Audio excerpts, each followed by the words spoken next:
안녕하세요. 저는 40대에 접어든 평범하게 그지없는 대한민국 여성입니다. 일남이녀 집안의 장녀로 태어나 약간 돌아있는 상태로 어린 시절을 보내긴 했지만 지극히 평범한 학창 시절을 보냈고 또 지극히 평범한 직장인이 되어 살아가고 있어요. 평범하게 살았다 보니 배우자도 저만큼이나 평범한 사람을 만나서 보통의 가정을 꾸리고 살고 있고요. 참고로 아이는 없습니다. 남편이 평범하긴 평범한데 술만 마시면 길바닥에 드러누워 잠드느라 소식이 끊기는 더러운 술버릇을 가지고 있더라고요. 네, 지금껏 살며 제 인생에 찾아왔던 가장 큰 시련이자 보통스럽지 않은 반전이었습니다. 그 덕에 이 남자랑 아이 낳고 살았다가는 큰일이 나겠구나 싶었고요. 술버릇부터 고쳐놓고 난 후에 아이를 낳는다는 것이 그만 제가 40대에 접어들고야 말았어요. 아이는 보기 좋게 포기를 했고요.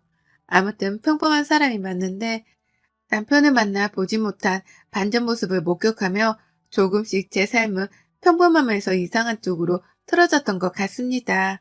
그리고 현재 저는 제 삶에 큰 변화를 준 남편에 이어서 시어머니 때문에 사연을 적고 있네요. 남편이 제 삶을 이상하게 만들어 놨다면 시어머니는 제 삶을 쑥대밭으로 만들어 놓은 장본인이랍니다.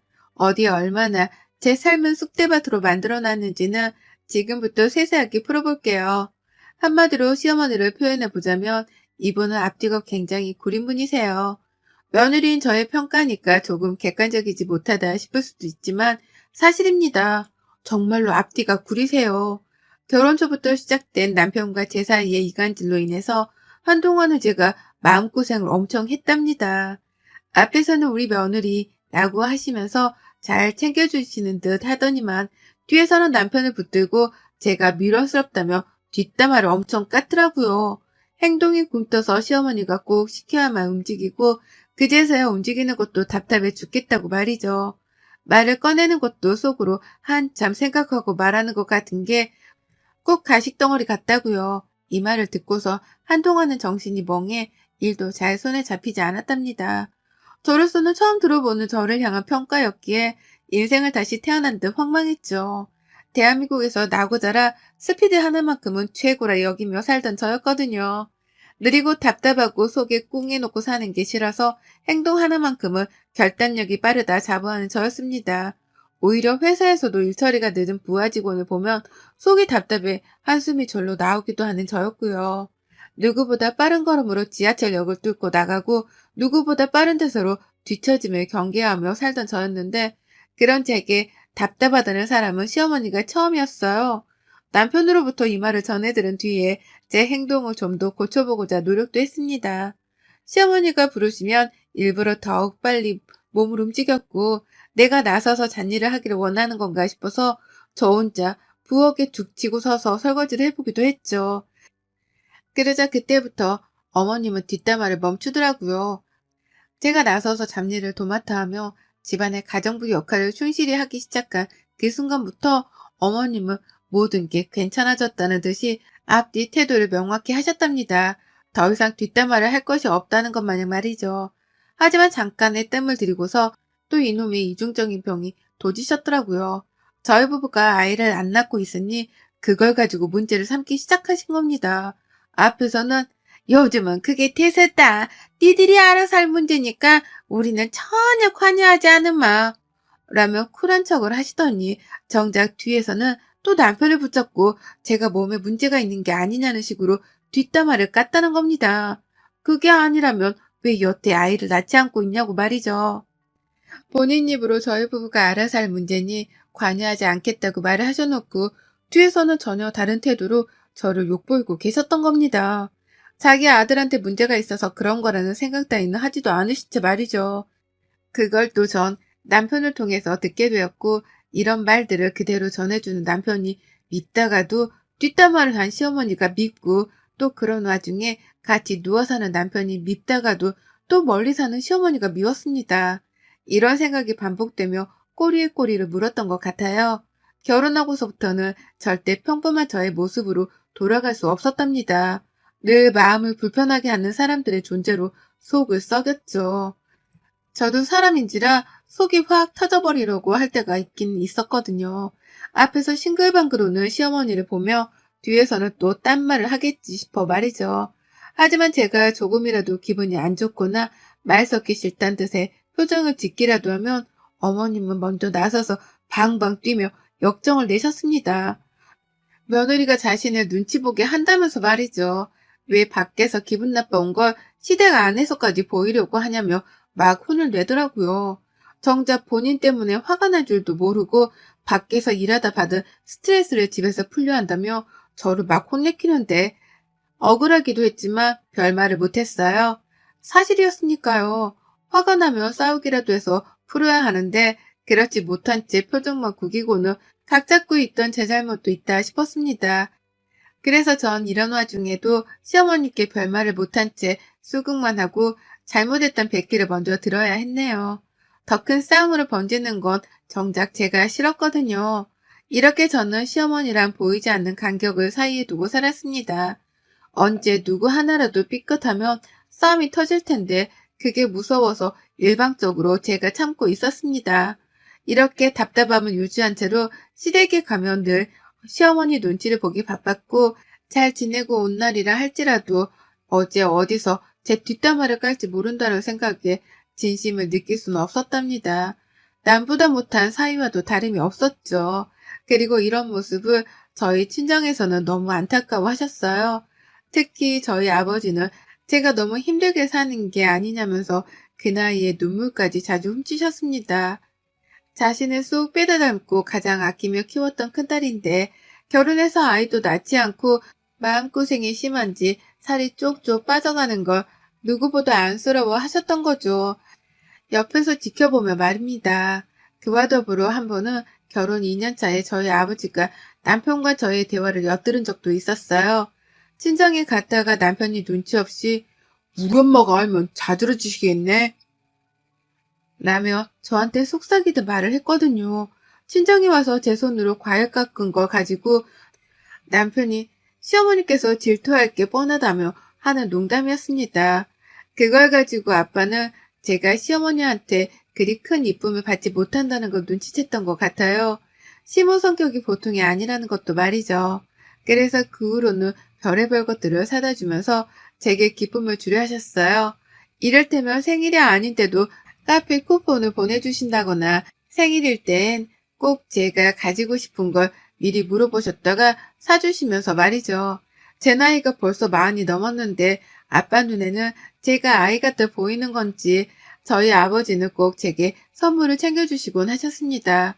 여전히 먼저 전화를 걸어서 안부를 물어주시고 가끔씩은 심심하다며 드라이브로 나가는데 저를 동행해 가기도 하셨죠. 그런 아버지께 저도 늘 가까이에는 절친한 친구가 되어드리고 싶고요.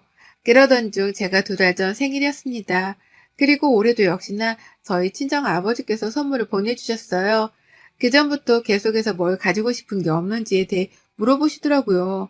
너무 많은 선물을 받기도 했었고 제가 나이도 있는지라 아빠한테 부담을 드리고 싶지 않았습니다. 그래서 저는 다 받았으니 더 이상 따로 사려 하지 마시라며 말렸죠. 그런데 아빠가 생일날 엄마랑 같이 집에 찾아와서는 선물을 건네주시더라고요. 명품 브랜드의 가방이었습니다. 1, 200 하는 것도 아니고 무려 500만 원 호가하는 명품 가방 말이죠.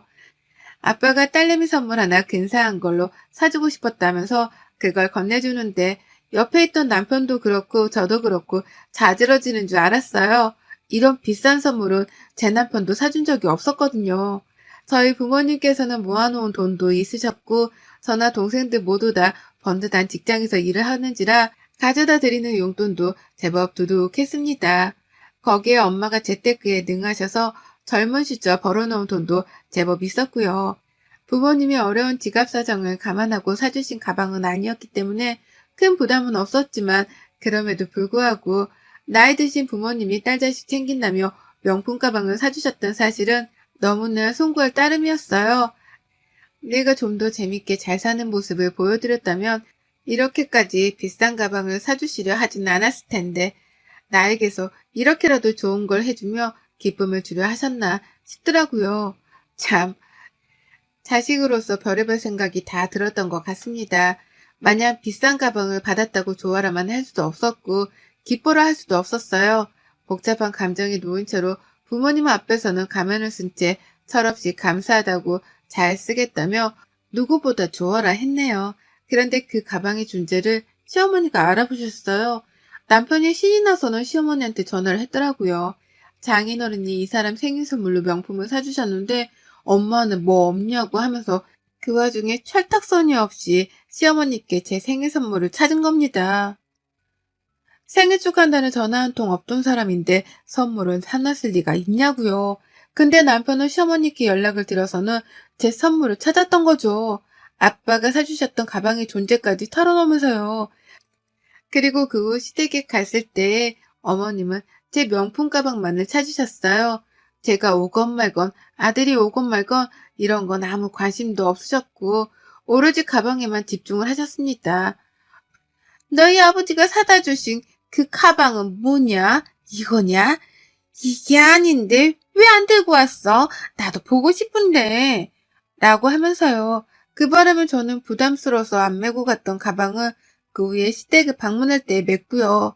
그날 어머님은 니네 아버지도 참 나이 먹은 딸한테 이게 뭐니? 얼마나 돈이 남아 돌면. 라고 하면서 가방을 한참이나 만지작거리셨어요. 앞뒤가 워낙 다른 분이신지라 도무지 무슨 생각을 하고 계신지 감도 안 오더라고요. 가방이 닿을까 걱정이 될 만큼 그걸 만지작거리니까 저도 슬슬 기분이 안 좋긴 했으나 그걸 달란 소리는 안 하니 그게 어딘가 싶었습니다. 본인도 시아버지가 사주신 명품 가방이 2개 있으면서 난 이런 걸 언제 받아보나 라고 하며 누구 들으라는 식으로 말씀을 꺼내는 것도 살짝은 이해가 가지 않았죠. 그러다 생각했습니다. 시아버지한테 새로운 가방을 또 선물 받고 싶어서 질투작전을 벌이시는 건가 싶더라고요.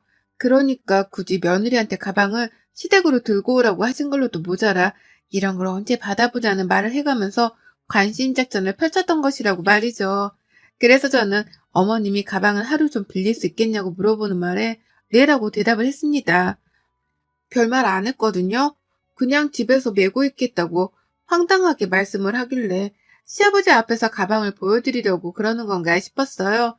그래서 새 가방을 받아내려 저러시는 건가 싶은 마음에 별 경계를 하지도 않은 채 그러라고 했습니다. 분명 집에서 가지고 있겠다고 했으니까요. 하지만 그날 후 저는 가방을 되돌려받지 못했어요. 이틀이 지나고 또 일주일이 지나도 먼저 돌려주겠다는 말을 안 하길래 물어봤습니다. 가방을 돌려받으러 집에 가겠다고 말이죠. 하지만 어머님은 바쁘다고 집에 없다는 핑계를 대시면서 제가 집에도 못 오게 하셨어요. 평소에는 그렇게 와라와라 노래를 불러가면서 저를 찾으시던 양반이 말입니다. 제 가방에 행방을 찾기 시작한 건 그때부터였어요. 이러다 시어머니가 우리 아버지가 사주신 가방을 얌체처럼 가져가는 게 아닌가 싶었던 마음에 하루빨리 내 가방을 되돌려받겠다며 연락을 취했죠. 집에 놓고 가시면 제가 들어가서 그냥 가지고 나오겠다고도 해봤고 저녁에 바쁘시면 하루 정도 시간 되는 오전에 우리 집에 들려서 가방만 놓고 가시라고 집 비밀번호까지 알려드렸습니다.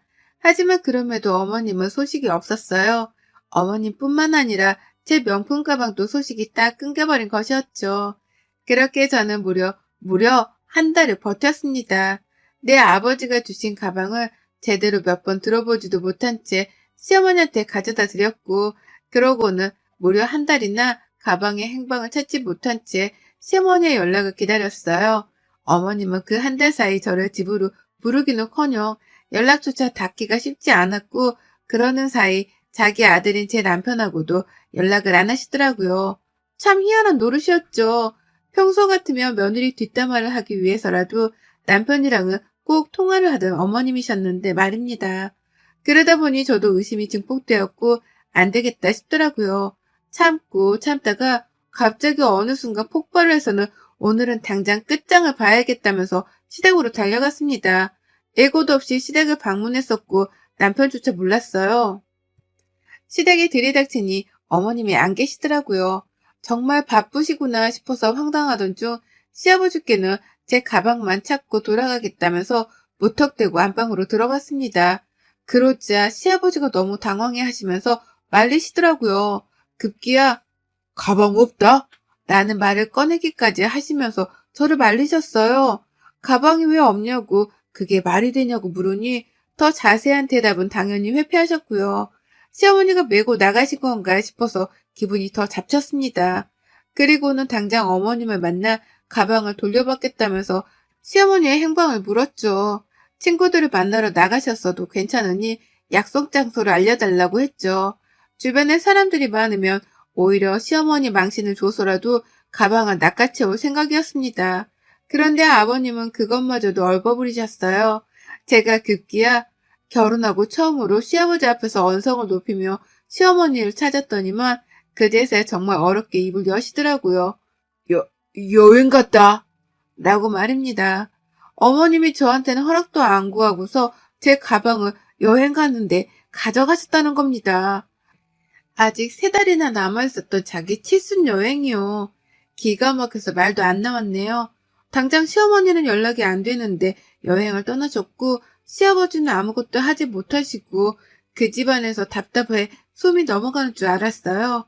시아버지한테 화풀이를 할 수 없는 노릇이니까 앞에서 막 신경질만 내다가 일단 집을 나왔고 그로부터 3일 내내 시어머니를 만나겠다며 매일같이 퇴근하고 시댁을 찾았어요.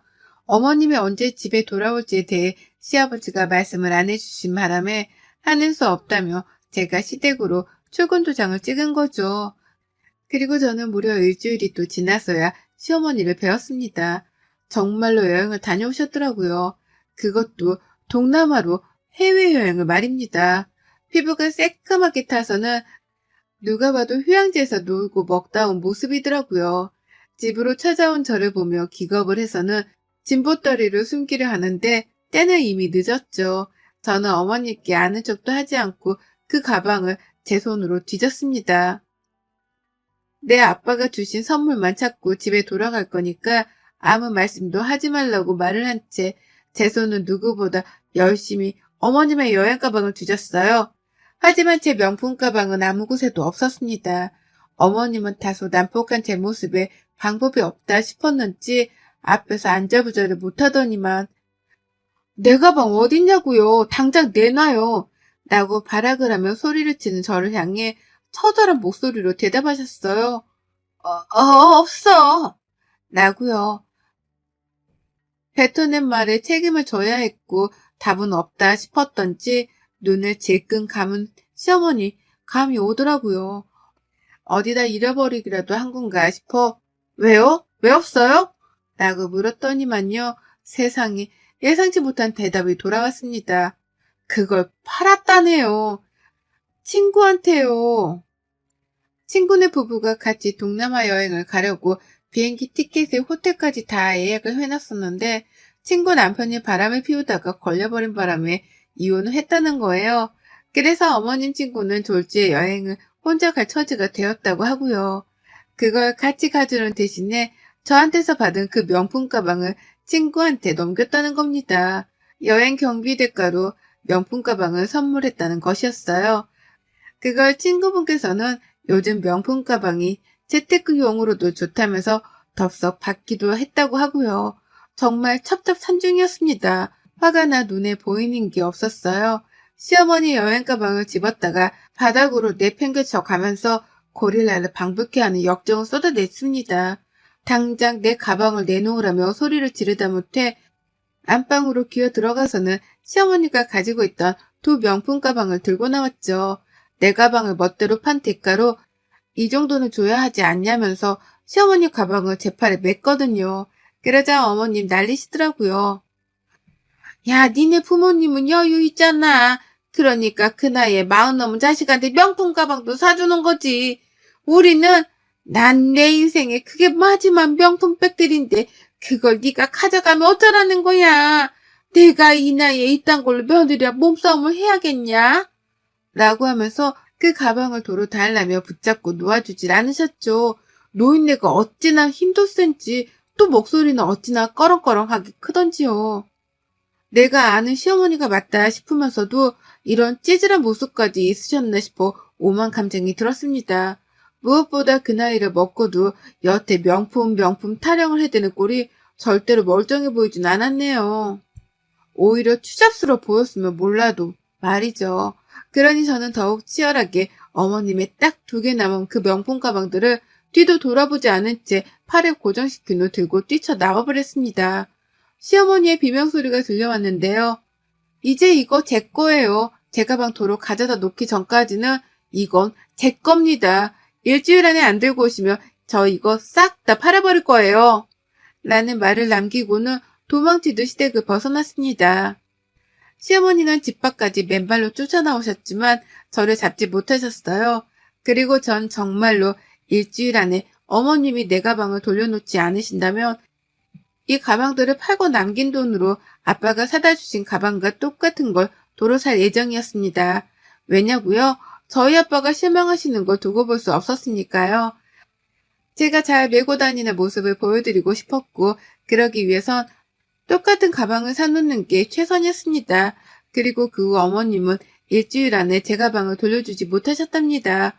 난리도 아니었어요. 자기가 매일 친구한테 매달리고 있는데 친구한테 연락이 안 된다 어쩐다 하면서 별별 살려달라는 소리까지 하시더니만요. 결국 시간 안에 가방을 가져오지 못하게 되시면서 저는 계획했던 대로 어머님의 명품 가방 2개를 중고 사이트에 팔아 넘겨버렸답니다. 정말로 재테크가 되는 건지 생각보다 가방값이 후했어요. 그리고 전 그 돈을 매장에 들고 가서 아빠가 사주셨던 가방 모델과 똑같은 걸로 도로 샀답니다.